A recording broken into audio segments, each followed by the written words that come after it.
കുറച്ച് അടി പിടിച്ചിട്ടുണ്ട്. വേറെ കുഴപ്പമൊന്നും. നമുക്ക് തക്കാളി ചോറുണ്ടാക്കിയാലോ. ചീനിച്ചട്ടി, കുറച്ച് ഓയിൽ, കുറച്ച് സീഡ്സ്, സബോള, ഇഞ്ചി വെളുത്തുള്ളി പേസ്റ്റ്,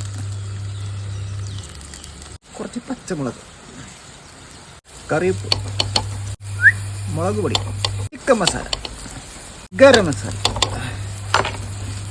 ഈ പൊടികളുടെ പച്ചമുളക്, കുറച്ച് തക്കാളി പേസ്റ്റ്, കുറച്ച് വലിയ കൂടുതൽ മിക്സാക്കി കൊടുക്കാം. കറിവേപ്പില. ഇനി നമുക്ക് അരി ഇട്ട് കൊടുക്കാം.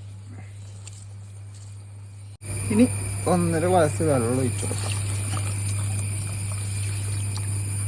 മൂടി വെച്ചേക്കാം. നമുക്ക് തുറന്നു. അടിപൊളി. കുറച്ച് അടി പിടിച്ചിട്ടുണ്ട്.